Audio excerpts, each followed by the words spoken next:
Здравствуйте! Вы смотрите «Вестник Русского географического общества» и я его ведущий Рустам Сиразетдинов. В Уфе прошло заседание Совета Башкирского регионального отделения РГО. На заседании члены Совета обсудили выполнение плана работы отделения за 2019 год и сформировали проект плана основных мероприятий на 2020. С отчетом о проделанной работе на Совете выступила исполнительный директор регионального отделения Рима Галеева. Председатель Башкирского отделения Русского географического общества Салават Сагитов выступил с предложением создать новую этнографическую комиссию, задачей которой будет организация этнографических фестивалей, реализация просветительских проектов, научно-исследовательская и издательская деятельность в области этнографии. Комиссия по развитию внутреннего туризма. Жандар Челыник, председатель комиссии, Рима Талховна Галеева, Олег Евгеньевич Гадаев, Олег Геннадьевич Лукьянов, Михаил Сергеевич Грачев и Евгений Антонович Банников. Еще какие предложения? Члены Совета проголосовали за принятие в Русское географическое общество новых действительных членов. Член Совета Александр Волков отметил, что многих желающих войти в РГО, особенно учителей географии, сдерживает финансовый фактор – вступительный взнос. Он предложил в качестве поощрения активистов РГО оплачивать их вступление в общество за счет средств регионального отделения. Это предложение было принято всеми участниками Совета. Что касается планов отделения на следующий год, в них немало новых интересных проектов и мероприятий. В 2020 году планируется экспедиция на Курильские острова, где сформированные в Башкирии военные подразделения принимали участие в военных действиях против японских милитаристов. Также запланированы высокогорная экспедиция на Тяньшань и в Киргизию. На территории республики пройдет снегоходная экспедиция по геопарку Таратау. Традиционно Башкирское региональное отделение РГО проведет республиканский слет учителей географии, продолжит проекты «Уральский барс», «Башкирская кругосветка». Главным событием 2020 года должен стать фестиваль, посвященный 175-летию Русского географического общества и 75-летию победы в Великой Отечественной войне. Во время заседания Совета председатель Башкирского отделения РГО Салават Сагитов вручил члену Совета, директору НИИ БЖД, доктору геолого-минералогических наук Ларисе Билан благодарственное письмо Министерства природопользования и экологии Республики Башкортостан.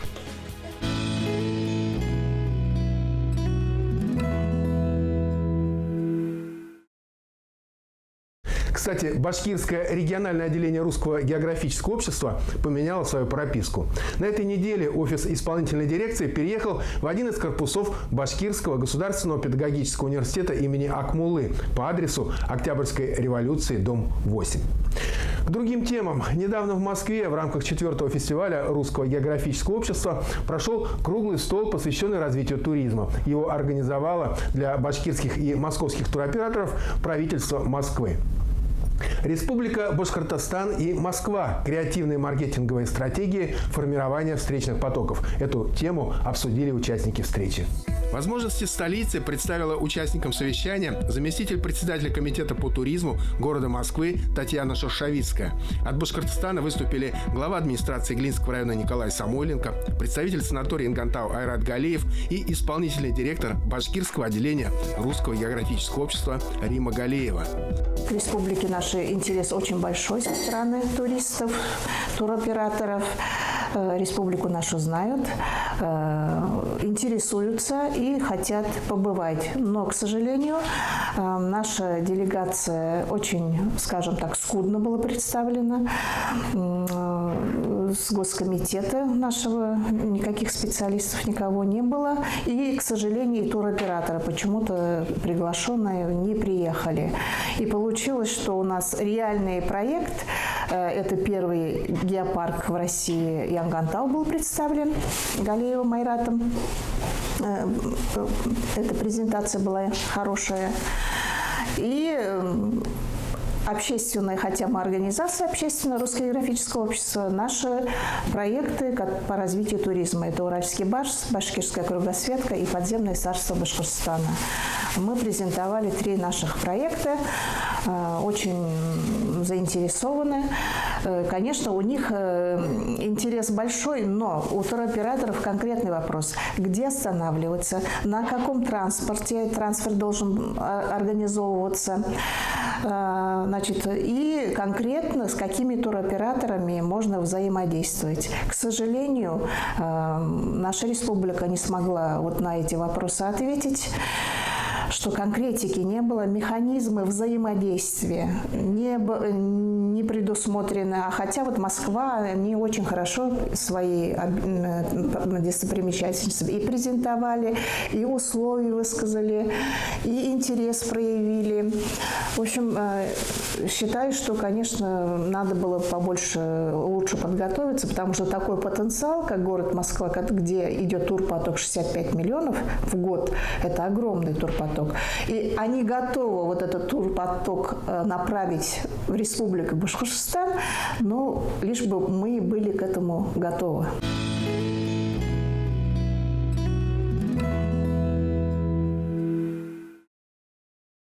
Башкирское отделение Русского географического общества приглашает всех желающих принять участие в фотоконкурсе «Живая природа Башкортостана». До окончания приема работ осталось не так много времени. 15 октября жюри начнет рассмотрение конкурсных фотографий. Участвовать в конкурсе могут дети, взрослые, профессиональные фотографы и любители. Фотоработы, предоставляемые на конкурс, участники самостоятельно размещают на сайте регионального отделения в разделе «Фотогалерея». Номинации конкурса «Панорама Родины», «Позируют животные», «Медовый край», «Вековые традиции», «Горы, вершины и скалы», в кадре «Природный парк Зелим». Также в этом году появилась новая номинация «Эти удивительные деревья».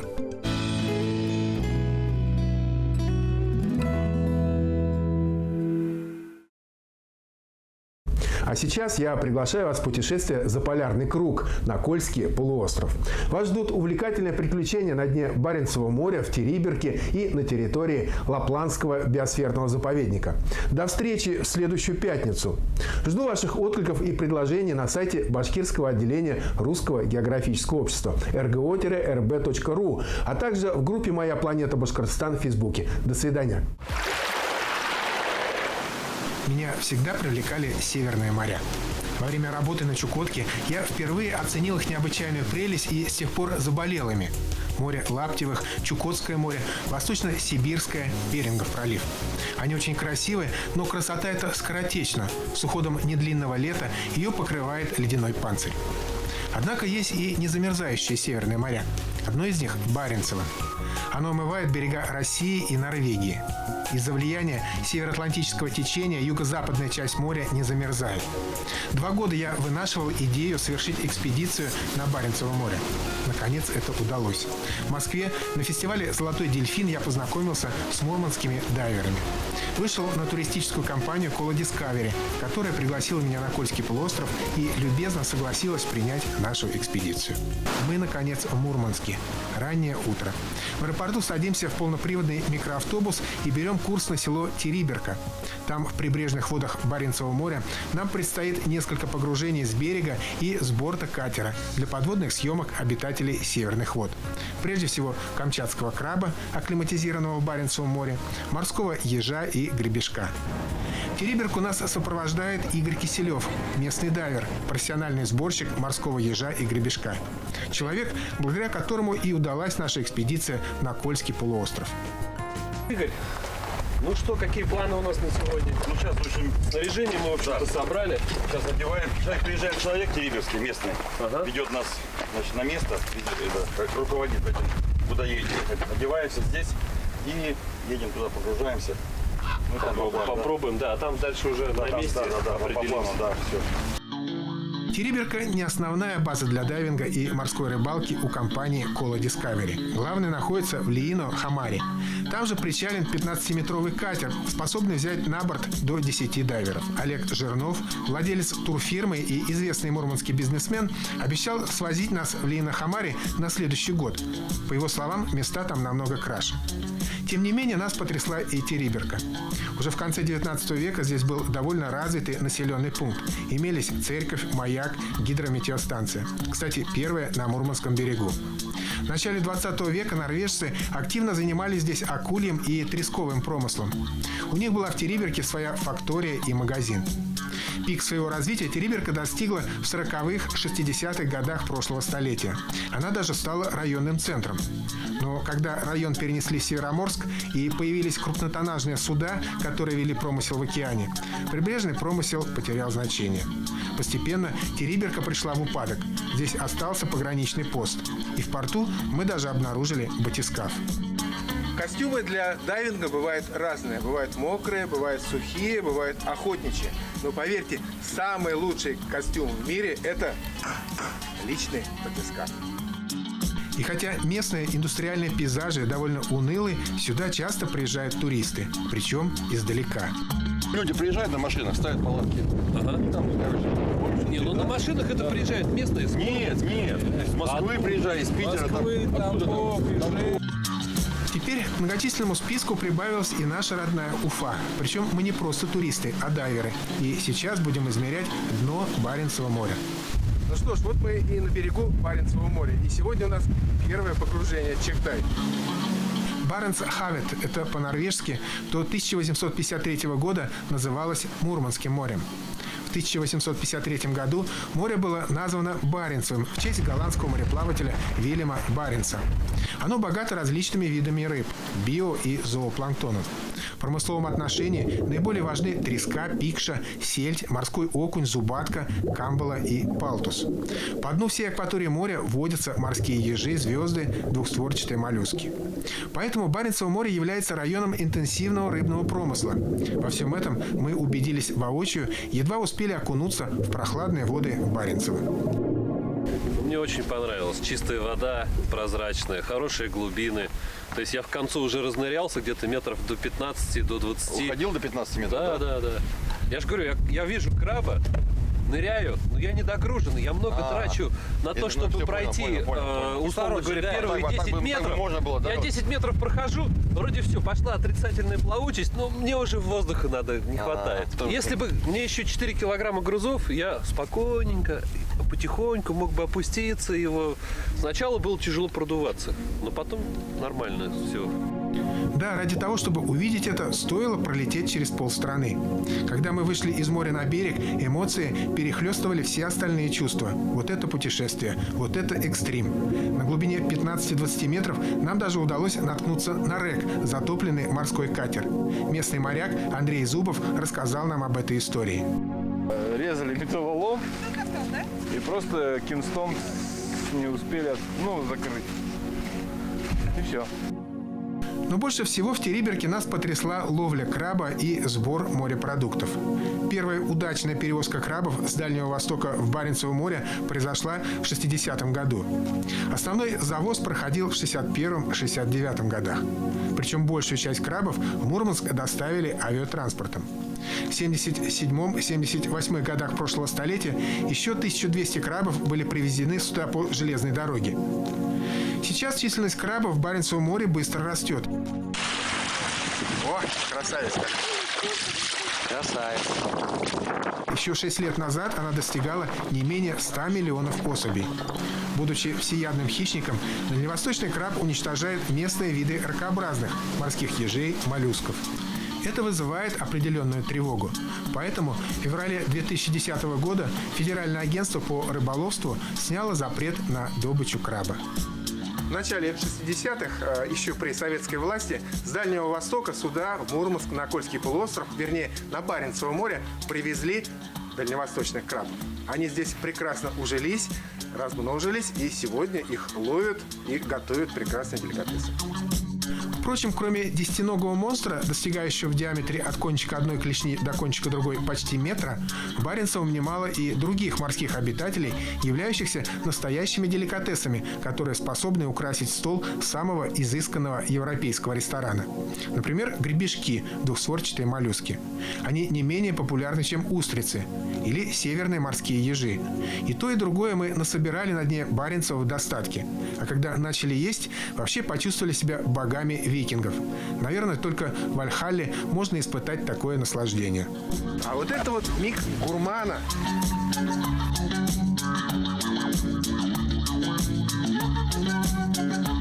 Икра гребешка.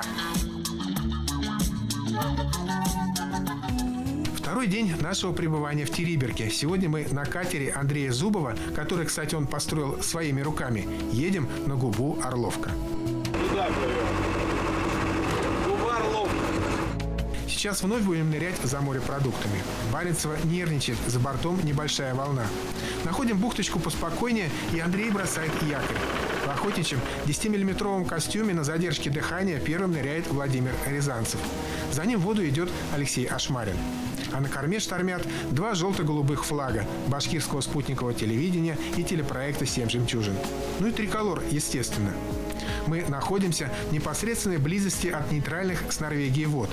Перед выходом в море на пограничном посту переписали наши паспорта. Мало того, Андрей заполнил специальную форму, в которой мы вчетвером значимся как матросы его катера. При возвращении в Териберку нас будут считать по головам. Если одной не хватит, пограничники голову снесут Андрею. Кстати, кроме рыбы, Андрей гарантирует здесь обилие ягод и грибов. Посмотрим. По дороге на Орловскую губу встречаем аборигена. Тюлень метрах в 30 от нас обныривает свою территорию. Может кормится, а может просто резвится. Между тем волнение все усиливается. Море начинает штормить. Открытое море, поэтому туда волна. С открытого моря волна идет. Ну вот у кого-то и появились определенные чувства. Чувствую приближение. Подводная охота. Вот мы и приплыли к Орловке. Прыгаем с катера на моторную лодку, и наш водолазный десант высаживается на берегу в устье Орловки. Андрей дает нам ориентировку. Увидите водопад, там яма, в ней и стоит форель. Мы остаемся на берегу, а Андрей уплывает к своему катеру.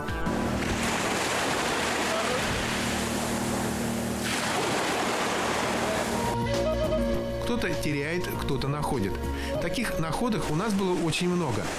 Ну вот и водопад, про который упоминал Андрей. До того, как его увидеть, мы его услышали.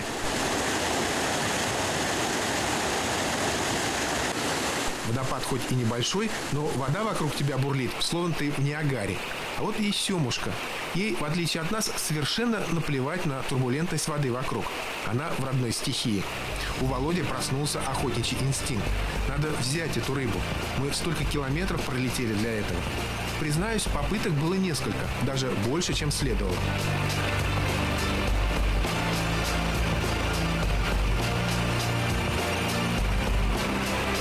Тем не менее, вау, Володя сделал это.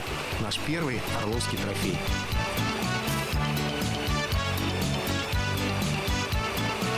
Мы сегодня подстрелили северную семушку.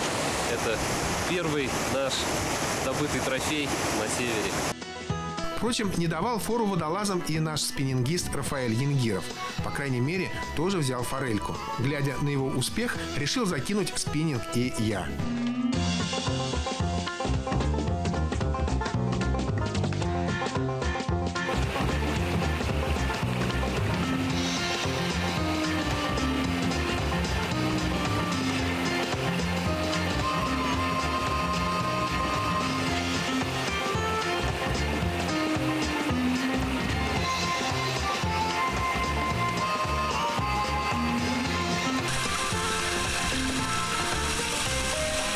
Кстати, не обманул нас Андрей и по поводу грибов-ягод.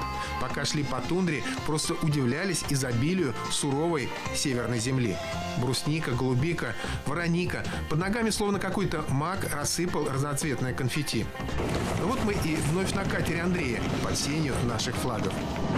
Усталые, но довольные, мы вернулись на наш корабль. На обратном пути в Териберку решаем сделать еще один подводный заплыв. Володя и Алексей идут на подводный промысел, а Рафаэль прямо с борта забрасывает снасти спиннинга. Вот и первая добыча. Мы до дна не дошли. А сверху ничего нет? Здесь глубина метров 20, наверное. Однако даже несмотря на приличные глубины, ребятам удалось кое-что собрать на дне моря. Вот сегодня море наградило нас морепродуктами. Это морские ежи. Очень ценный и питательный продукт. А есть крабы. Какой только живности здесь не водится. Вот такое чудовище удалось нам выудить из морских глубин. Бычок называется. Из семейства скорпеновых. Уколет такой своей иголкой, мало не покажется. Вот так погладить его можно. Смотри, смотри, вот здесь вот даже шипы. Ты его вот так за нижнюю губу возьми, Володь. И он рот откроет на полную. Да он даже на Черном море водится.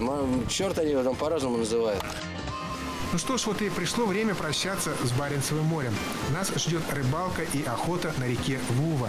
Там уже и баню для нас затопили на одноименной охотничьей рыболовной базе. Едем на Вуву. Дорога не ближняя и вовсе не асфальт. Развитие экотуризма и организация морских и речных рыболовных и охотничьих туров в Мурманской области – очень перспективное направление.